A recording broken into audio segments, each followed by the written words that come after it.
Hello everyone and welcome back to another episode of Overcoming Graduation with Brian Drury, a show where I work to teach you everything I wished I'd known about life to help you graduate to the next level in your own.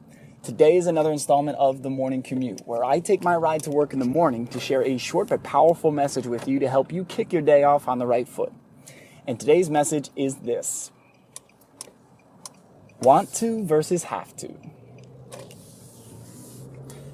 Life can get real interesting for us when we choose one perspective versus another for an extended period of time. What I've noticed for me is both empowering and frustrating is when you get into personal development, when you start working on yourself, when you start to engage and challenge the existing paradigms in your life, the existing voices, the existing conversations, you recognize you have the capacity and the ability to change it, which is awesome, but it's also scary. And it's something that I use to create guilt in my life a lot when I'm in a negative state, because I go, well, Brian, you're all down, you're unhappy, trying to teach people how to enjoy their lives more, be more connected, or be more in touch with their purpose, and yet here you are, Mr. Miserable Pants, and you know ways to fix this, and yet you're doing nothing about it. Well, what kind of person are you? You're not being authentic. And then it just goes down this rabbit hole of guilt that doesn't help me and doesn't serve anybody else. Because I'm very clear and work very hard to, on any of these things I'm sharing, be like, guys, I'm working on this. This is part of my journey. I'm sharing the journey as I go. I'm not trying to ever pretend like I'm at the mountaintop and I'm going to explain how to get there. It's like, nah, dude, I'm on the climb, and I didn't know how to get over that chasm. I didn't know how to climb through that ice section until I got new tools to work with and got a new understanding of using those boots with the spikes on them. Clearly, I know a lot about climbing by the words I'm using. But it's part of the journey. It's all part of this exploration. And what's interesting is, although you may learn something at one point, one of my biggest mistakes early on in personal development was thinking, oh, okay, here's how it's going to work. I'm going to learn a lesson. I'm going to figure it out. I'm going to overcome this obstacle, and then it will never be a challenge again. Then it's done. It was that finality syndrome of like one and done. Yeah, we like that. We crave that. We want to be able to just push a button on Amazon and have the answer arrive in 1 to 2 business days or 1 to 2 days with prime shipping. But that's not how it works. And in fact, certain lessons have certain meaning at a given point in our life. So you might have a lesson about responsibility that you take in high school football about being responsible for your teammates, and it may be a very powerful lesson at that time, but then when you get later in life and you're married or you have children or you have a job, that responsibility, the lesson, the words, the way it was delivered stays the same, but the interpretation and the understanding changes. And something that I realized for me recently, and it took a difficult conversation to get there, was how my perception was creating my reality. That's something I've known, and again, the intellectual knowing versus the feeling and the understanding are two different things for me. I've known for a very long time that perception creates reality. That everything that we're looking at, we're putting through what Sean Stevenson calls a me filter. My experiences, my past, my prejudices, my stories, my pains, my hurts, my triumphs. We take everything in our lives and put it through a me filter. And you can take the most analytical person in the world. We're all emotional beings. We're emotionally driven. Even the most analytical person in the world, they feel they have a right to defend that opinion because of the analysis and data that they're putting back to it. But it all comes down to a feeling. And since moving to California, there were a lot of things I felt I needed to do. I had to do. And some of that may be true. There are certain things in our lives that it's like, yes, there is an act you need to complete. It's like, all right, yeah, I need to get a new license. Some people might say, no, you don't. I've been here for years and I haven't done it. I'm like, yeah, but I don't want to get pulled over and deal with that. So I was saying, I need this. I need to get an apartment. I need to do this. I need to do that. But over time, as I started to have that be the default conversation, it started to be the only conversation. And everything was becoming a need to. I need to work on my podcast. I need to go to the gym. I need to eat perfectly. And then the interesting thing about us as human beings is our resistance to being told we have to do something, even as adults, and even when it's things that we, under the surface, want to do. So as an adult, I find myself going, I need to do this. It's like, well, I don't want to. It's like, I need to do homework. You think about the need to, you need to clean your room, you need to. I realize that there's an association I have there that my inner child doesn't like. I need to eat healthy. Well, I want cake and candy. I need to take care of my body. I want to sleep in. I need to work on my podcast. I want to create bullshit excuses so I don't. It's like, it's just that inner rebellion against like someone telling me what I have to do. It's really interesting because it's me. It's this weird inception kind of conversation. And when I realized that, and I remember I was talking to a guy I met at one of Sean's conferences called Paul. And Paul and I had a good conversation where he said, I heard you saying need to, and I was like gritting my teeth. He's like, oh, he hasn't received that lesson yet. And again, I know want to is a better and more empowering phrase than need to, but I wasn't using that like recently in my life. So for months, everything felt like a need to, and everything felt heavy, and everything felt stressful. Until my brother had a really honest and open conversation with me and did something brave. And I want to call this out because we often are afraid to tell people our truth. We're afraid to share what we really think and feel. We're afraid to say, listen, dude, you're in a bad pattern, and I'm telling you this because I love you, and I want you to help yourself out of it, or if I can, provide some aid or some assistance. I want to be there for you. But here's what happened. So I called my brother. I was talking about stuff, and I had a really frantic, almost manic conversation. I had my emotions running all over the place, and I was stressed, and I was tense. And what my pattern has been is to reach out to someone to allow me to vent. You know, a friend, a family member, let me vent, let me work through it, and then I'm like, and they'll help me process it, because just talking through things often helps me to work through them. And I said, dude, it was just one day that I was feeling crazy like this. It's just, it was a weird thing. There's a lot going on. There's multiple serious conversations, all back to back. I had been holding things, I've been pressing things down. And he said it, and it was hard for him to say, but he said, Brian, like, this hasn't been just one conversation. I say, in fact, the majority of our conversations recently have been about how you're tired, stressed, and anxious. And I sat there, and in the instant he said it, my ego went, no, he doesn't get it. I'm fine. I don't need it. No, I'm good. Like all the defenses, all the hackles came up, all the discomfort, because the reason it was so uncomfortable was because I knew it was true. So I wanted to start to defend and be like, no, you don't listen. There's a lot going on. It's been a rough like all the bullshit we feed ourselves. But as I felt those emotions coming up, I know that's a sign that there's something I need to work on, and there's something I need to face when I have that really snap, knee-jerk ego response back to something someone says. And so I sat there quietly, and he said, listen, man, like, I worry about you. I want you to be good, and I want to make sure that I'm not just acting as an emotional crutch for you. And I went, fuck, it hit me even harder. Because he's not saying he doesn't want to be there for me. He's not saying he doesn't want to help. But when every time I call, I'm needing something from him, and every time I call, it's the same conversation, it's almost like taking a drug. He's like, I don't want to be the crutch where you just come, you vent, you get out what you need to, you feel better, but then the pattern repeats over and over. That the work's not being done to fix the problem. It's just like, well, essentially what I was doing was complaining and doing nothing about it, which is one of my biggest pet peeves, which is hilarious. It's like, oh, I hate when people do that. And it's like, well, there's a reason that I and we hate when people do things, because it reminds us, it can be a reflection of what we are doing or what we're afraid that we'll fall into or fall back into. So for example, you see somebody being lazy, and we get frustrated and we judge, either because we know we're being lazy in an area of our life, or we're afraid that we could fall back in there. Joe Rogan talked about this, that it's a reminder of what is possible for us, because there's possible in the positive and possible in the negative. So my brother tells me this, and I'm like, dude, I'm gritting my teeth, I'm tensing my muscles, and I'm like, I know you're right. It's like, it's hard to hear, but I know you're right. I've been complaining about being tired. I've been complaining about feeling stressed. I've been complaining about this.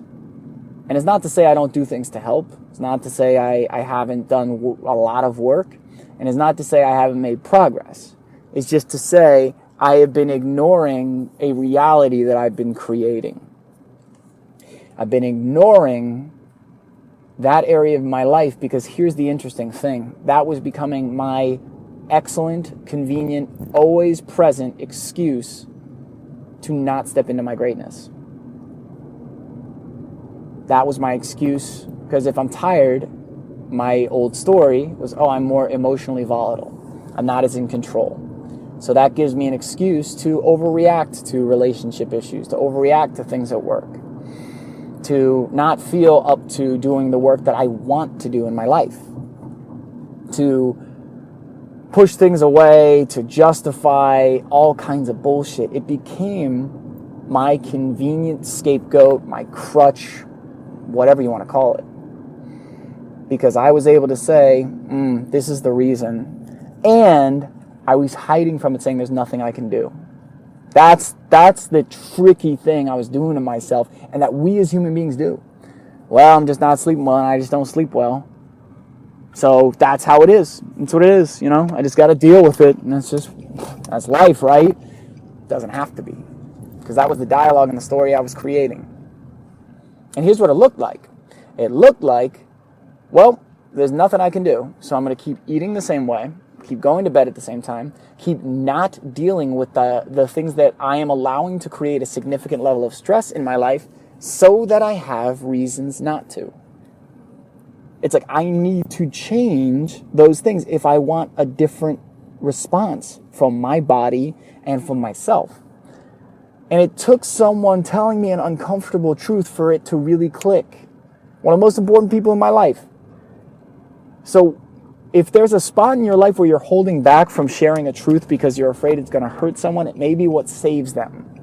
And if they don't want to hear it and they get mad, just know it's hitting a little bit too close to home, or maybe right on the money. We often hide from sharing our truth because we don't want to, quote unquote, hurt people. Really, we're just afraid of our own rejection, and we're afraid that if we speak our truth, we won't be accepted for it. That's the deeper thing that's going on. So I have to thank my brother because he saved me in many ways by being honest. Now, the thing is, he saved me through a realization that I can choose to change, I can choose to create my reality, but also, I went through this deep thing of why does that bother me so much, and why am I feeling so heavy, and why is it so tough, and it finally became clear. I was like, everything in my life has been a need to. I've made everything. I need to do this, I need to go to the gym, I need to spend time with the important people in my life, whether it's my roommates, my friends, my girlfriend, whatever. It's like I need to. Don't get me wrong. I wanted to do a lot of these things as well, but when I framed it as my calendar is my need-to-do list and I need to, that inner child in me wants to rebel and wants to self-sabotage and wants to push back and be like, no, I don't want to do that. I want to do what I want to do. So thankfully, thanks to some needed tough love from a couple of really important people in my life, some open conversations, I'm letting go of the stress, and I'm changing the dialogue. And guys, here's where the work comes. Because I can say, my brother saved me, and now I'm good. It's like, nah, dude, I got to do the work. It's mine. These are my things. It's not anybody else. We're so quick to point the finger, and trust me, the reason I say it with such assurance is because I've done it for so much of my life, and I'm working it out. And it comes up again, and I work it again. And I go deeper, and something new comes up, and I work it again, because this is not who I am. I'm not this victim. I'm not this weak person. I'm not this person who judges and points the finger and places blame, because I want to own my life. I want to share love in a powerful way. I want to create situations where I'm opening up everything and laying it all out there and loving myself enough to not be afraid of the judgment and of other people's thoughts and feelings. And that I'm okay with people coming into and going out of my life. I'm okay if a relationship comes and goes, whether it's a friendship, romantic, whatever it may be, that I'm not clinging to things so desperately that I push them away. Because that's something I've done. That has been a pattern in my life in the past. So now that lesson comes back again. And I want to. And even just try it right now, like in your head. Right now, I'm in the parking lot sitting outside Trader Joe's. I want to go to Trader Joe's. And what I'm going to do, I just listened to a Jim Quick episode about healthy brain foods. And one of them's blueberries, one of them's dark chocolate, one of them's turmeric.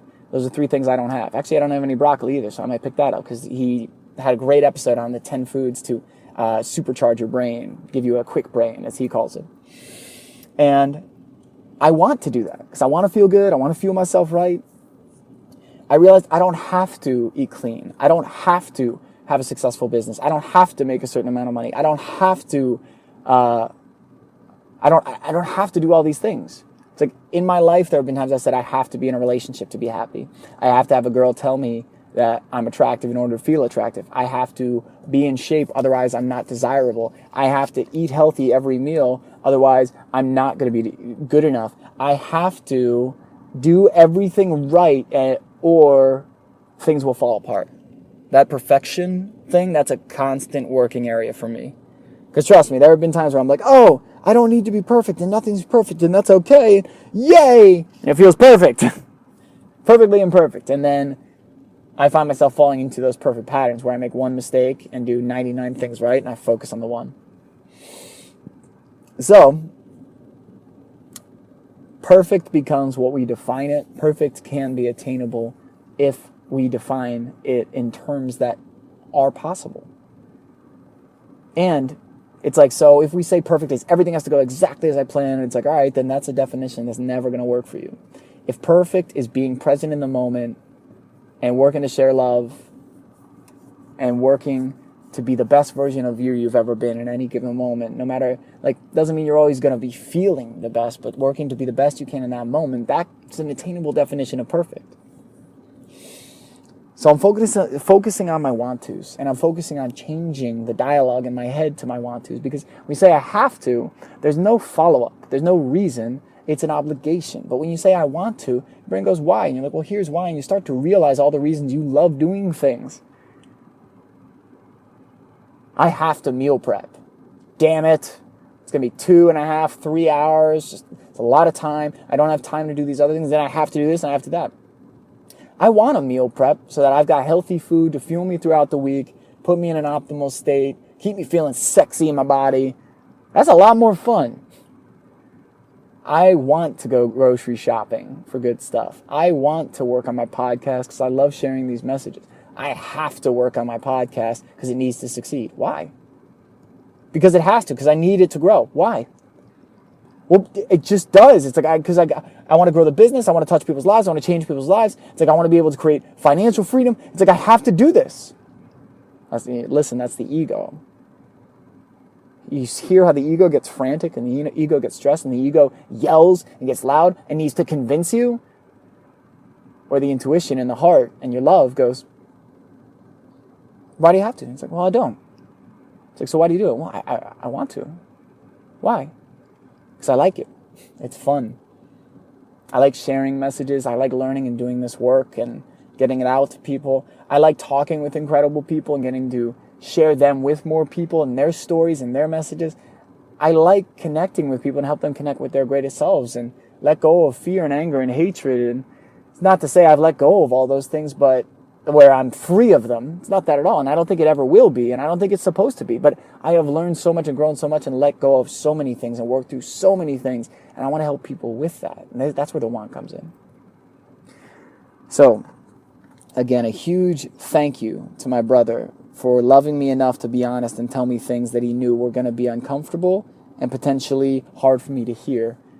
Because thanks to him, I had that epiphany that I needed to be able to start changing the dialogue and doing the work. And I'm feeling much happier. I'm feeling much more open. And the interesting thing, I could do a whole nother episode on this, is that my body is resisting it because I've gotten so comfortable being tense and stressed. So I keep having to check myself and say, I want this. And I want to be happy and I want to express love and I want to share love. And I want to see the perfection in people that they don't even see or some that they do or some that they don't. I want to see the perfection in people, not look for their flaws. Because when I'm judging them, it's because I'm judging myself, and I assume they're going to do the same.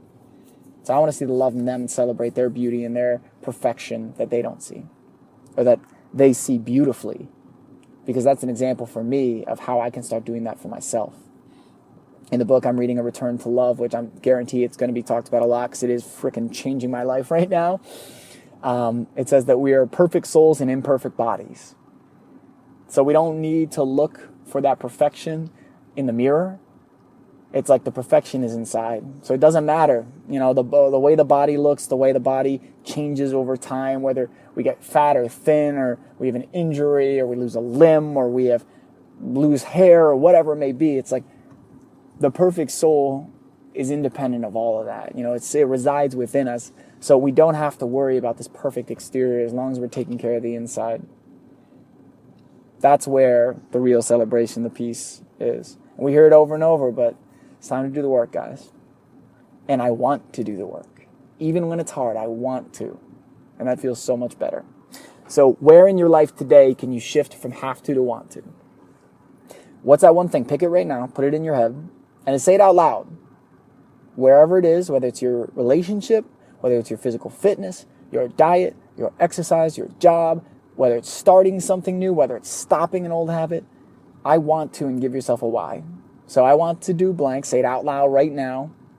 Put it out there in the world. Let yourself hear it and tell yourself why. I want to eat healthy so I have energy to hang out with my friends and really enjoy the day. I want to get that new certification at work because I love learning new things in my life and I want to grow.